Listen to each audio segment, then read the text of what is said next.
A perfect shot. The photographer holds up his camera, focusing on the deer. Then, the creature turns and stares down the photographer with the face of a human man. A long, elegant neck ending in a mutated abomination. The photographer drops the camera and runs away screaming. He won't be coming back to get it. He'd rather just buy a new one. A woman is walking her dog along the dirt road she's walked down every day for several years. It winds alongside a dense forest and past several large plots of land. Some are occupied by farms, some have been left abandoned. It's a pleasant walk, one she can always count on to be as quiet and peaceful as it is stimulating for her dog, with plenty to look at and smell. Occasionally, he gets distracted by a wild animal, but the odd squirrel or possum is nothing the dog hasn't seen before, and she can quickly get him back on the path with a whistle and a tug of his leash. As the two of them near a familiar bend toward the halfway point of the walk, she can't help but notice that something seems off about the dog's behavior today. His steps are anxious, and his hackles are up. He keeps sniffing the air, tugging at the leash, whining insistently, as if trying to tell her something. She soothes the dog, promising him that there's nothing over there. The area he keeps staring at, a low growl rumbling in his chest, is an abandoned farm. No one's been over there for years, but no matter what she does, he keeps staring at that abandoned farm in the distance. Suddenly, there's a rustling sound, some sort of unseen animal moving through the bushes toward the farm. The noise sets the dog off, and he jolts in its direction, yanking so hard and so abruptly on the leash that it flies out of his owner's hand. Free to pursue whatever had been aggravating him so much, the dog tears off toward the abandoned farm. The woman chases after him, desperate to catch her beloved pet before he gets himself attacked by a wild animal, or worse. She sprints after the dog for half a mile until they've passed the ruins of an old barn and reached a horse paddock that seems to be in surprisingly good condition. As the woman catches her breath, she spots a sign she'd never noticed before on the road. It reads, "The Miracle Farm." The paint is unchipped, vivid, even fresh. This doesn't look abandoned. Her dog barks sharply, and she follows the sound. There he is, crouched low to the ground, shaking and barking at a pair of horses. Wait. No, those aren't horses. They have the hooves, the haunches, the tails, but their upper bodies are all human torso, arms, head, and face. It shouldn't be possible, but her dog is barking at what appears to be a pair of centaurs. She grabs hold of his leash, urging him back from the strange beasts. As she backs away, she hears a sound behind her, like a person imitating the crow of a rooster. She spins around and sees a wide-eyed man with a bright red wattle on his face, feathers jutting out of his neck. He crows again, then stoops to peck at the ground. Just behind the rooster man, she sees even more impossible human-animal hybrids. Rotund, pink-fleshed children with pig noses roll in a puddle of mud. A woman coiled up on a rock stares straight ahead, forked tongue flitting in and out of her mouth as she hisses. This place isn't abandoned after all. There is still a farm here, but it's no ordinary farm. The woman scoops her dog, her completely ordinary non-human dog, into her arms and sprints back toward the dirt road. She keeps going, running all the way home until she can get to a phone and immediately calls the authorities. The first few people she speaks to laugh at her, accusing her of making a prank call, but one man takes her seriously and records her report. Then he passes it on to his friends at the SCP Foundation. They conduct a raid of the Miracle Farm and find that it is just as bizarre as the woman described.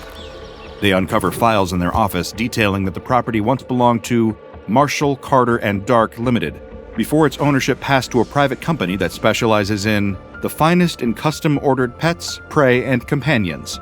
Mobile Task Force Theta 2, Moreau's morgue, is deployed to the scene, where they bring all on-hand personnel, clients, and living specimens into custody.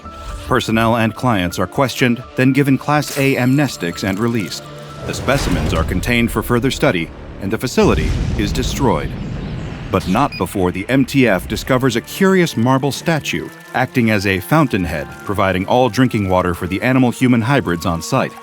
The statue, depicting the Roman goddess Venus, allows water to flow out of its mouth when pumped in through the base. Somehow, water flowing through it is causing ordinary animals to transform into these bizarre creations. But how? Before we tell you, first, I have a question directly for you. Is something interfering with your happiness or preventing you from achieving your goals? Regardless if you have a clinical mental health issue like depression or anxiety, or if you're just a human who lives in this world who's going through a hard time, therapy can give you tools to approach your life in a very different way. And that's why I'm excited to tell you about today's sponsor, BetterHelp. BetterHelp's mission is to make therapy more affordable and more accessible, and this is an important mission because finding a therapist can be really hard, especially when you're limited to the options in your area. BetterHelp is a platform that makes finding a therapist easier because it's online, it's remote, and by filling out a few questions, BetterHelp can match you to a professional therapist in as little as a few days. It's easy to sign up and get matched with a therapist. There's a link in my description. It's betterhelp.com/DrBob. Clicking that link helps support this channel, but it also gets you 10% off your first month of BetterHelp, so you can connect with a therapist and see if it helps you. And because finding a therapist is a little like dating, if you don't really fit with that therapist, which is a common thing with therapy, you can easily switch to a new therapist at no additional cost, without stressing about insurance, who's in your network, or anything like that. So if you're struggling, consider online therapy with BetterHelp. Click the link in the description or visit betterhelp.com/DrBob. Thank you again, BetterHelp, for supporting this channel. And now back to the strange marble statue. The fountain is quickly removed from the area and brought to the Foundation for further study. And that is the story of how the SCP Foundation got its hands on SCP-1575. As is frequently the case at the SCP Foundation, the research team quickly began conducting controlled experiments using SCP-1575. They exposed a variety of animal test subjects to water that had passed through the fountainhead. I combed through the test logs I was able to access and have compiled some of the most relevant examples of the anomaly's effects on various subjects. I must warn you that some of the imagery contained within may be a bit disturbing, even by SCP Foundation standards. I admit that a few of them turned my significantly desensitized stomach, but still, they fascinate me, and like a train wreck in slow motion, I haven't been able to look away. Test 1575-2 was performed on a female Japanese field mouse, Apodemus argenteus, at the adolescent stage of development. After several weeks of exposure to SCP-1575-1, the mouse began to rapidly increase in size. Over the course of 12 days, the mouse grew to a height of 1.01 meters, a 500% increase in overall body size.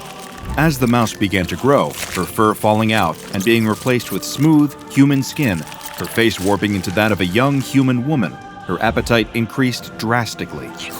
She was provided a standard field mouse diet of fruits, berries, and nuts, and consumed nearly 95% of her body weight at a given time in this provided food. By the 12th day of her mutation, the mouse's heart was unable to support her rapidly growing body, and it gave out. She died due to failure of her cardiovascular system, leaving behind an eerie half-mouse, half-human creature with a vestigial tail, partially transformed paws, and gray-tinged skin where her fur had once been. Test 1575-4's subject was a pre-adolescent male white-tailed deer, Otocoileus virginianus. The deer began to mutate fairly quickly following exposure to the water, and its initial steps were an alarming sight, to say the least. He began to suffer severe hemorrhaging in the pelvic area as his reproductive organs atrophied. By the end of the mutation cycle, they had disappeared entirely, leaving a smooth, fleshy surface behind. Several male researchers in attendance had to leave the room during the initial bleeding, and one asked to be referred to an on-site counselor regarding a persistent, recurring nightmare inspired by the mutation. The deer's arms and legs changed into human arms and legs, hooves into hands and feet.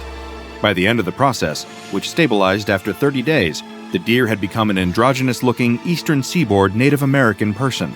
The only remaining indicators that this had once been something other than human were a tail and antler nubs resembling those characteristic of yearling bucks. After testing the anomaly on prey animals, the researchers decided to explore its effects on a predator. The subject of Test 1575-6 was an adult female Bengal tiger, Panthera tigris tigris. Naturally, there were concerns about the safety of researchers given the subject's aggressive nature. To prevent any accidental injury or death, she was kept sedated for the duration of any hands-on examination. Unfortunately, the application of these sedatives had a negative impact on the tiger's health during the mutation process. After 4 days, before any dramatic visible transformation had even taken place, the tiger experienced failure of the heart, liver, and kidneys. Though this experiment was largely regarded as a failure, it provided the team with a vital piece of information. Sedatives should not be used on test subjects until they were further along in their transformation and at least 80% stabilized. After the tiger, the research team pivoted to the least threatening version of a similar animal, an adolescent female domestic cat, Felis catus. The transformation occurred without incident over the course of 30 days. It was described as unsettling to watch, especially coupled with the pained yowls of the subject, which slowly transformed into the screams of a young woman. But the subject survived the process. Her body stretched and contorted, claws turned to long, pointed fingernails, whiskers fell out, and fur was completely shed. By the time her transformation was complete, there was a young woman in the containment chamber, crawling around on all fours and batting at particles of dust. She retained her tail, the aforementioned pointed nails, and eyes with the same vertical slit pupils she had as a feline. She spoke several times, but only to request additional food. After testing on a cat, the next natural step was to test the anomaly on a dog. For test 1575-9, the subject was an adult female domestic canine, Canis lupus familiaris, of mixed breed. At this point in time, it was believed that the fountainhead had no anomalous effect on invertebrates. Unfortunately, this experiment proved otherwise. But I'm getting ahead of myself. The dog was exposed to the anomalous water, and dramatic signs of mutation soon began to show. First, the dog began shedding all of its fur. At this point, the researchers got an unfortunate look at something that had been hiding in the dog's coat, an infestation of fleas, which were beginning to transform as well. The fleas had quadrupled in size and were continuing to grow. Even more horrifying, their legs had changed into appendages resembling human fingers, and their features rearranged into a nightmarish facsimile of a human face, blood pouring from their open mouths. Unfortunately for the test subject and any researchers present, the fleas were not the only parasite that had infested this dog. On the 6th day of the experiment, the slowly mutating dog collapsed on her side, breathing heavily, exhibiting intense discomfort. Her abdomen began to distend, and nearby researchers could see something wriggling just beneath the skin. The motion became more violent, and the abdomen distended further and further, as if the dog was progressing through the stages of pregnancy at an advanced rate. One of the researchers made an anxious comment about being reminded of a particular scene from the movie Alien and was admonished for it. But he was quickly proven right, because with a sudden burst, a tapeworm with the face of a man erupted through the skin, screaming at the top of its lungs, eyes rolling wildly in its sockets. One researcher vomited, another fainted. The experiment was swiftly aborted, and testing procedures were updated to include a specification that all subjects must be examined for parasites prior to any exposure to SCP-1575. None of the mutated creatures survived this test. The dog test was a colossal failure on many counts, but it inspired the research team to continue testing on non-mammals, not invertebrates, no one wanted to go down that road again, but other animals at least. For test 1575-12, the subject was a pre-adolescent female hyacinth macaw, Anodorhynchus hyacinthinus. The parrot swiftly began to change, and the sound of agonized caws filled the room, along with a sickening snapping sound. After a moment, the sound was identified as breaking bones. The rest of the bird's body, particularly the muscles and organs, were transforming at a faster pace than the skeleton. The body contorted painfully, and the wings began to split, forming into rudimentary fingers and hands. But the transformation never finished, never stabilized. After 20 days, the macaw was dead, and the cause of death was determined to be internal injuries due to these extensive bone fractures. The subject of test 1575-13 was an adult female leopard gecko, Eublepharis macularius.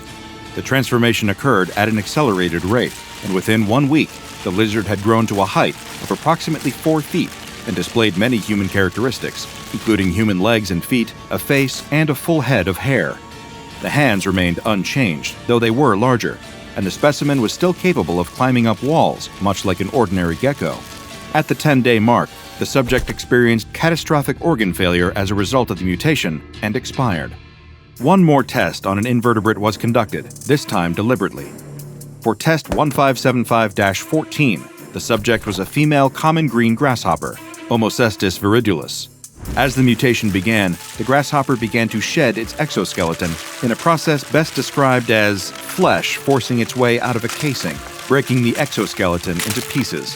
What was left following this shedding process was a creature resembling the same grasshopper, but 3 times larger and covered in human skin. It continued to grow, but no further human features seemed to develop.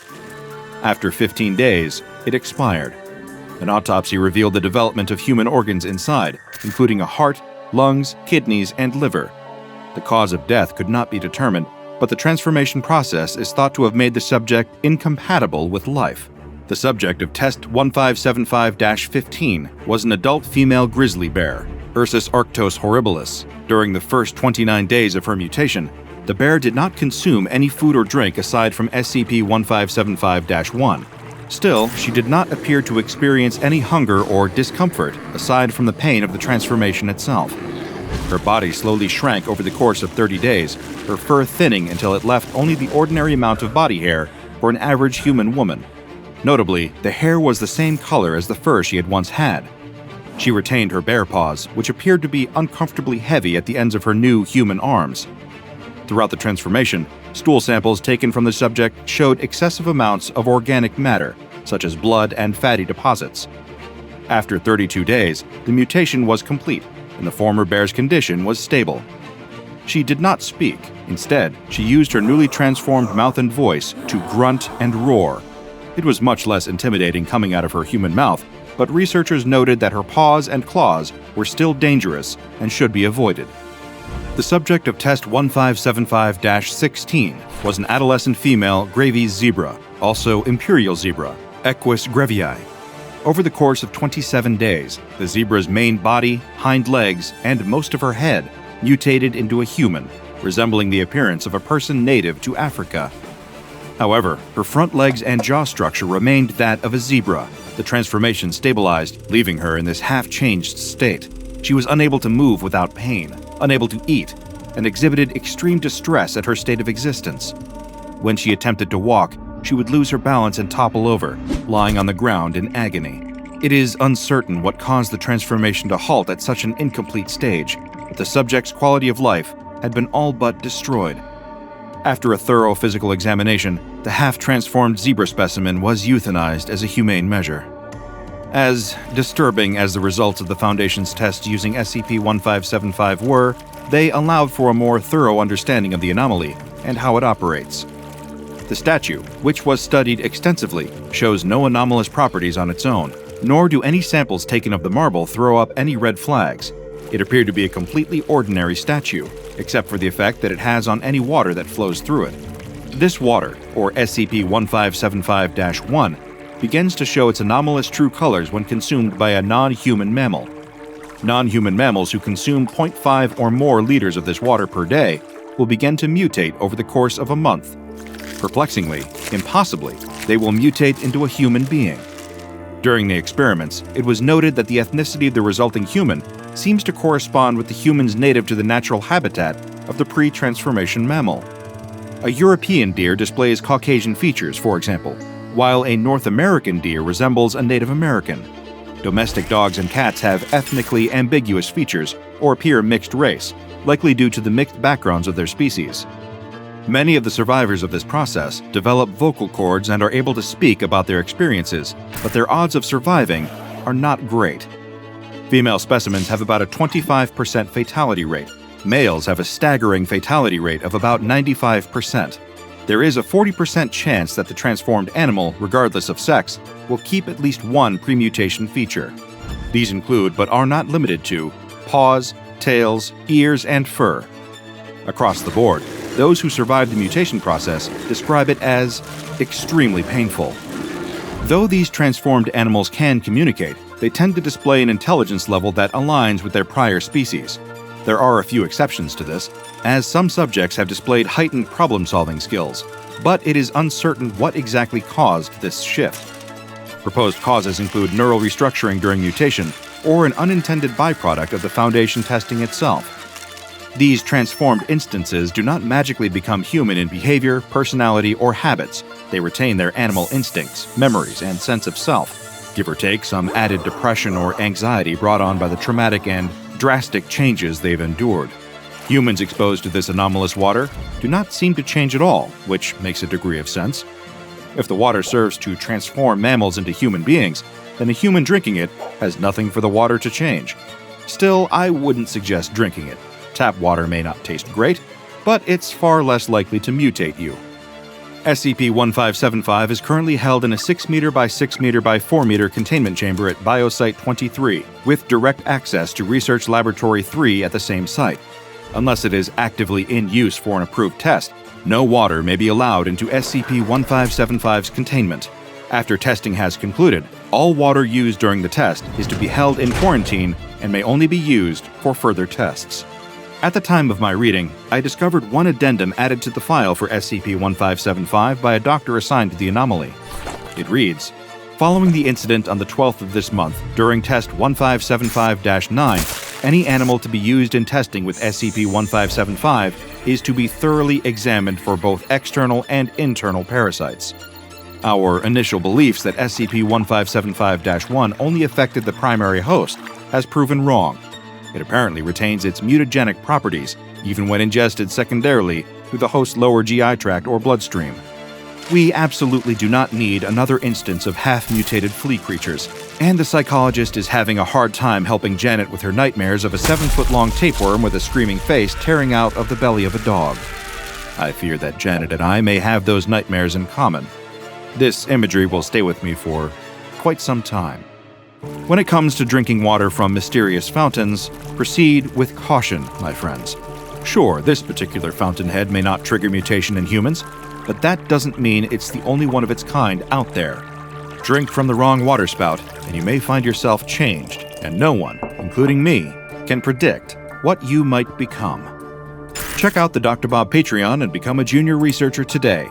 Now go and watch another entry from the files of DrBob, like SCP-5019, Loopy Lily.